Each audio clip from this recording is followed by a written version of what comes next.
दररोज निष्पक्ष व ताज्या बातम्या पाहण्याकरिता चॅनलला लाईक आणि सबस्क्राईब करा. कथा जीवन रक्षकाची धावली खाकी संकटाशी. दिनांक 22 सप्टेंबर 2024 रोजी नागपूर शहरात जोरदार पाऊस झाला. रात्र गस्तीवर एक वरिष्ठ पोलीस निरीक्षक त्यांच्या टीमसह रात्रपाळी गस्तीवर होते. संपूर्ण शहरात मुसळधार पाऊस सुरू होता. इलेक्ट्रिक सप्लाय बंद झाला होता. पोलीस निरीक्षक रात्र गस्त संपून पहाटे धंतोली मार्गे आपल्या घरी परत जात असता नागपूर शहरातील नाग नदी ही दुथडी भरून वाहत होती.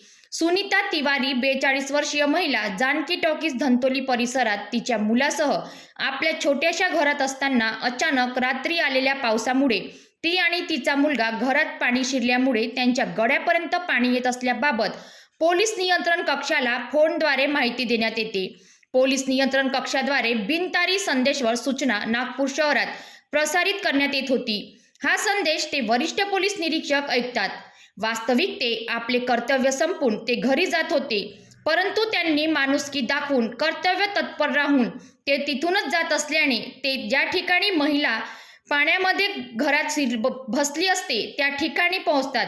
धंतोली पोलीस स्टेशनचे स्टॉप त्या ठिकाणी हजर असतो, परंतु पाण्यात उतरण्याची हिंमत कोणाचीही होत नव्हती, कारण पाण्याचा प्रवाह जास्तच वाढत चाललेला असतो.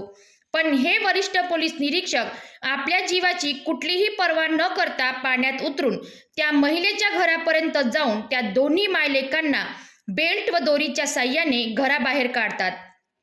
शेर दिल खाकीने काळाची लढून दोघांचे जीव वाचविले होते. ज्ञानेश्वर म्हणून वाचली आयुष्याची दोरी. ते वरिष्ठ पोलीस निरीक्षक दुसरे तिसरे कोणीच नसून हुडकेश्वर पोलीस ठाण्याचे ज्ञानेश्वर बेदोडकर असून त्यांना आज केंद्रीय गृह मंत्रालयाचे जीवनरक्षक पदक जाहीर झाले. सदरक्षणाय खालग्निग्रहणाय हे पोलीस विभागाचे बिद्रवाक्य प्रत्यक्षात पदकाच्या स्वरूपात वास्तविक जीवनात उतरवले.